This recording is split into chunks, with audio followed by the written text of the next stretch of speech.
July 1944, the skies over Nazi-occupied Europe. An American B-17 bomber named the Yankee Raider limps through the air, trailing smoke and flames. Minutes earlier, German anti-aircraft fire had shredded the aircraft during a bombing run over a Romanian oil refinery.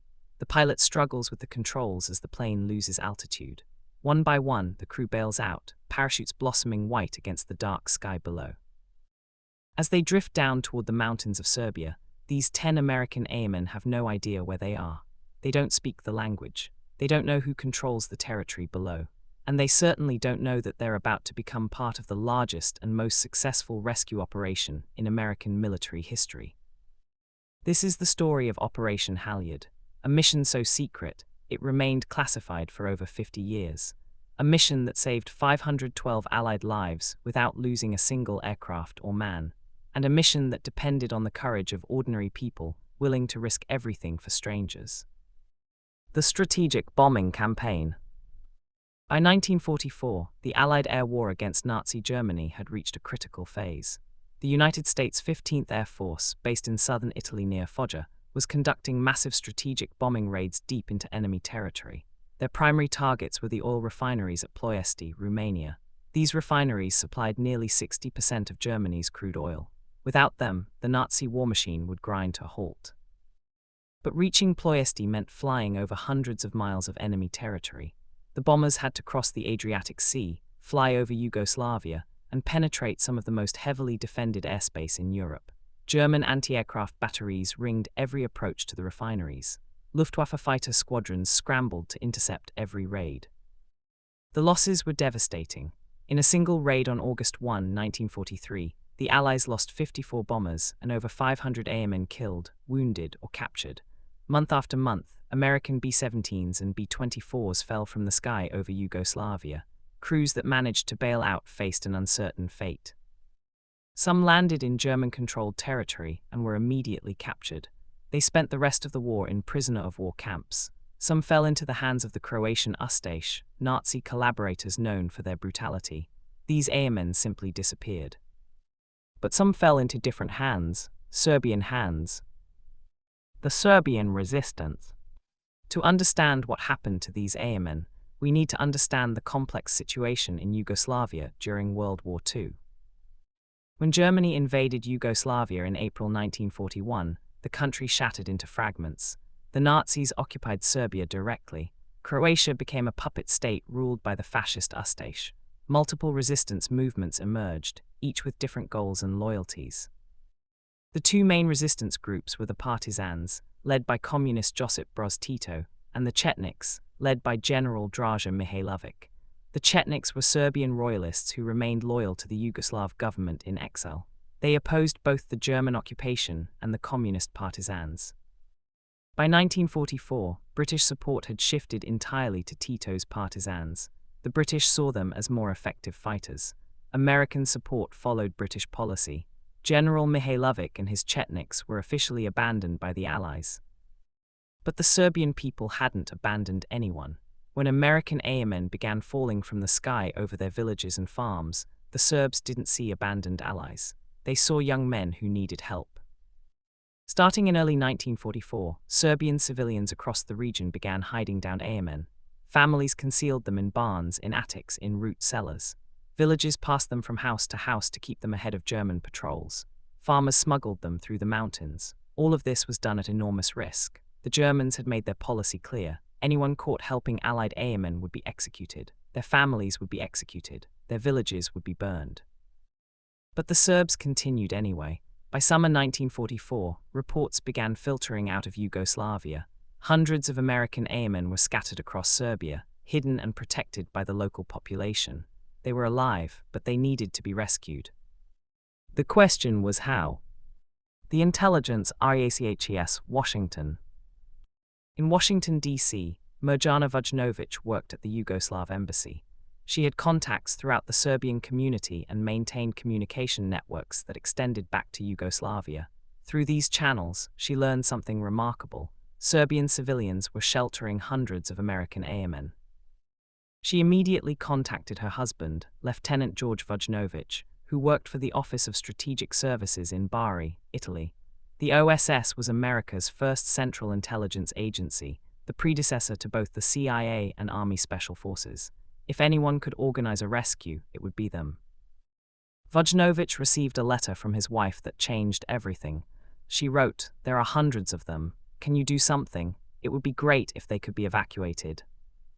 George Vojnovic understood immediately what this meant. Hundreds of American airmen, alive and waiting for rescue behind enemy lines. It was an intelligence goldmine. It was a propaganda coup, and it was a moral imperative. He began developing a plan, but there were massive political obstacles. The British opposed any operation that would involve the Chetniks. They had abandoned Mihailovic and didn't want to be seen supporting him again. The American State Department was reluctant to offend the British or Tito's communist partisans. Some officials worried that the entire thing might be a German trap. But the reports kept coming. Mori airmen were being shot down every week. Mori were being hidden by Serbian civilians. Something had to be done. In July 1944, the OSS finally received authorization to attempt a rescue. They would send a small team into German-occupied Serbia. The team would make contact with Mihailovic's forces, locate the airmen, and coordinate their evacuation. 3 men volunteered for what everyone knew was essentially a suicide mission. The Halyard team. Lieutenant George Musulin was chosen to command the operation. A Serbian-American from Pittsburgh, Musulin spoke fluent Serbian and had previously served as a liaison officer with Mihailovic's forces. He understood the terrain, the people, and the politics. He was, as his commanding officer noted, the rugged character required to meet the hardships involved. Master Sergeant Michael Rajasic, another Serbian-American, would handle logistics and security. He was tough, resourceful, and completely fearless. The third member was Navy Specialist First Class Arthur Jibilian, the radio operator. At just 23 years old, Jibilian would be responsible for maintaining contact with Allied headquarters in Italy. Without his radio, the entire operation would be impossible. On the night of August 2, 1944, the 3 men boarded a C-47 transport aircraft at an airbase in Brindisi, Italy. They carried weapons, radios, medical supplies, and virtually no guarantee they would ever make it home. The plane flew through darkness toward the mountains of central Serbia. As it approached the drop zone near the village of Pranjani, the crew opened the door. One by one, the 3 OSS operatives jumped into the night. They landed in a country occupied by over 200,000 German troops. They had no backup, no reinforcements, no escape plan. Their mission was to locate over 300 scattered American airmen, organize them into groups, build an airstrip capable of handling transport planes, and coordinate evacuations under the noses of German forces. It should have been impossible. Contact and organization. The Halyard team landed safely and was immediately met by Chetnik forces. Within hours, they were brought to General Mihailovic's headquarters. The Serbian commander greeted them warmly. He had been waiting for this moment. For months, Mihailovic's forces had been protecting American airmen. His soldiers had escorted them through the mountains. His intelligence network had tracked their locations. Serbian families had fed them, clothed them, and hidden them from German patrols. Now, finally, someone was coming to get them out. Mihailovic ordered his commanders across the region to begin gathering the airmen and bringing them to Pranjani. He assigned Captain Zvonimir Vuchkovic to build an improvised airstrip, and he deployed over 8,000 Chetnik soldiers to establish a defensive perimeter around the area. Captain Vuchkovic selected a field near Pranjani for the airstrip. It wasn't ideal. The ground was uneven. Trees surrounded it on all sides, but it was hidden in a valley where German reconnaissance planes rarely flew. With help from villagers, Vuchkovic's men began the backbreaking work of clearing and leveling the field. They had no bulldozers, no graders, no modern equipment. They used shovels, axes, and their bare hands. They worked at night to avoid detection. Within days, they had created a crude but functional landing strip approximately 2,000 feet long. Meanwhile, airmen began arriving. Small groups escorted by Chetnik guides made their way through the mountains to Pranjani. They came from all over Serbia. Some had been hiding for weeks, some for months. They told stories of incredible generosity. Serbian families who shared their last food. Villages that risked everything to protect them. ordinary people who refused to abandon them despite the constant threat of German reprisals. By early August, over 200 Airmen had gathered in Pranjani. They were exhausted, malnourished, and desperate to get home, but they were alive.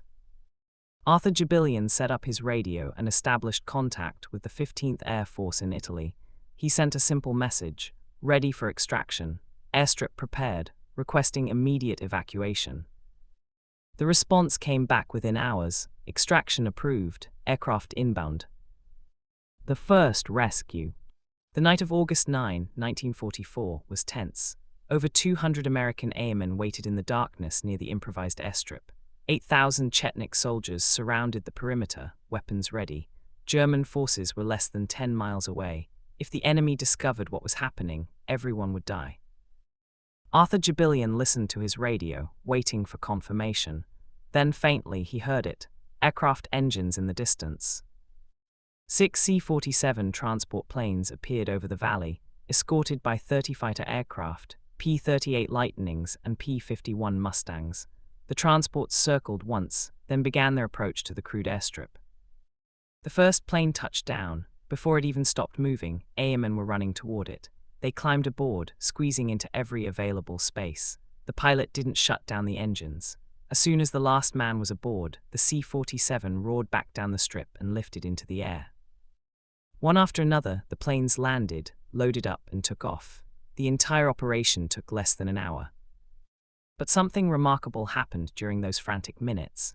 As the American airmen prepared to board, Serbian civilians appeared from the surrounding villages. They brought gifts: traditional Serbian rugs which they draped over the Americans' shoulders, food for the journey home.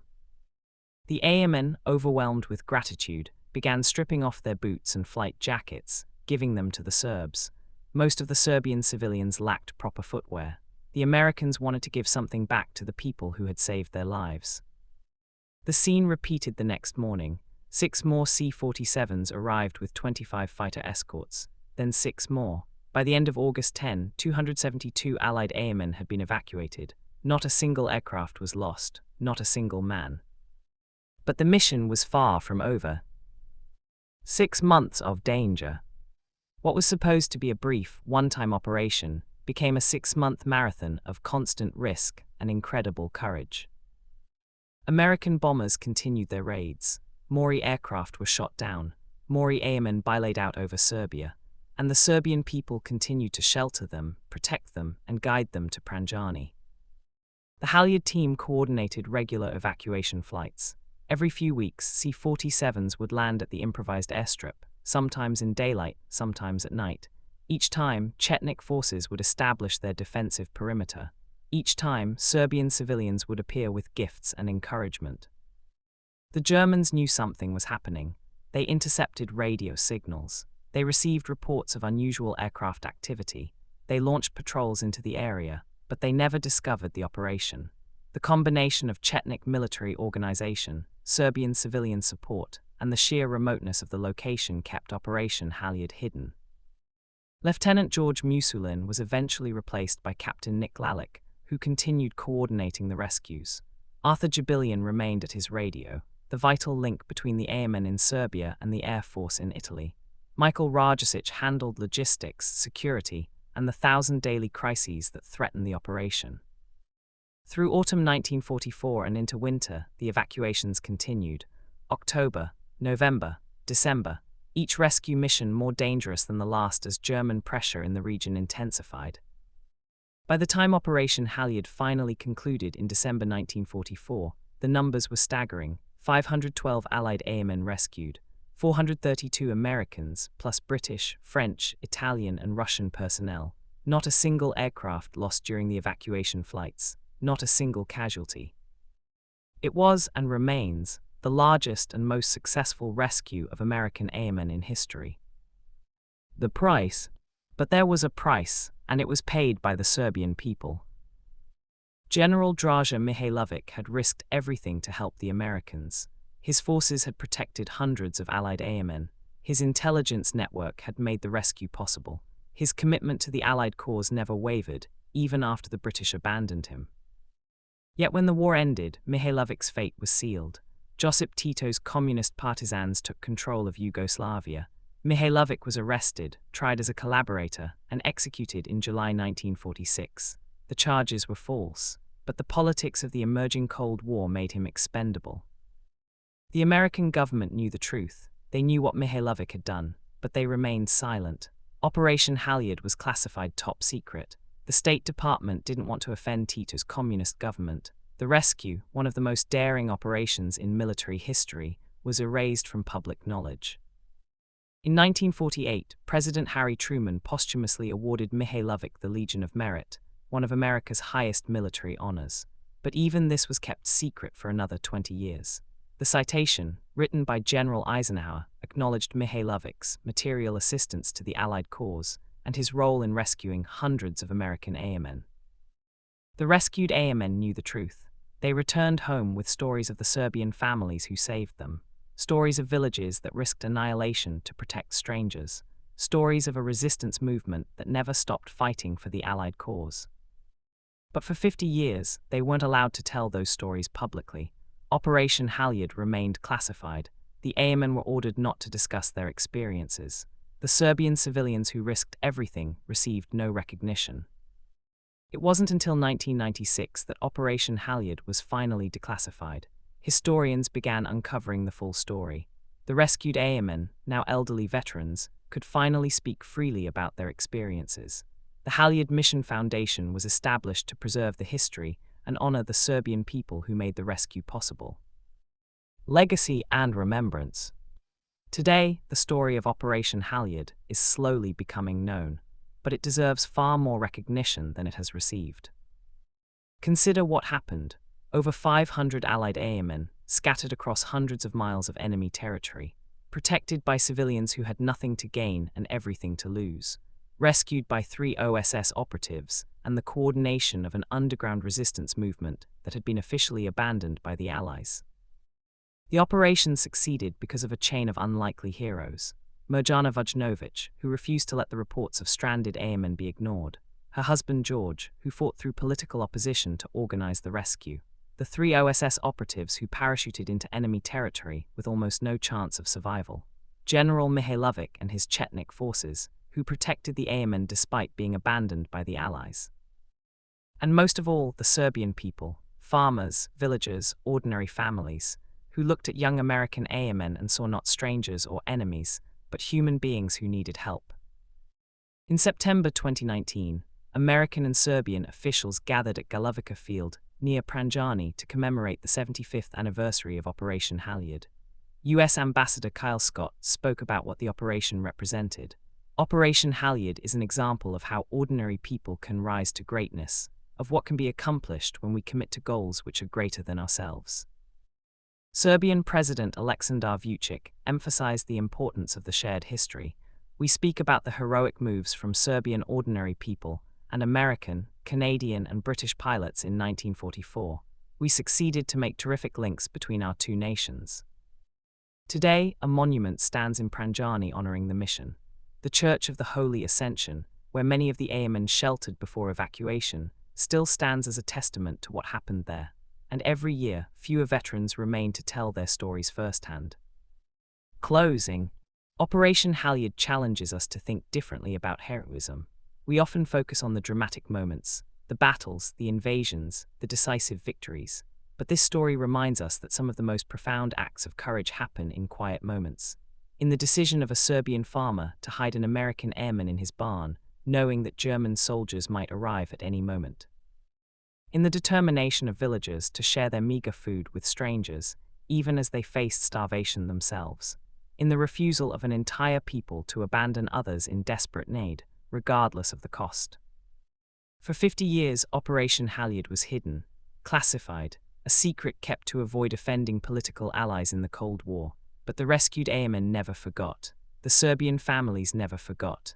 And now, finally, the world can know what happened in those mountains in 1944. 512 Allied airmen came home because of Operation Halyard. They returned to their families, their lives, their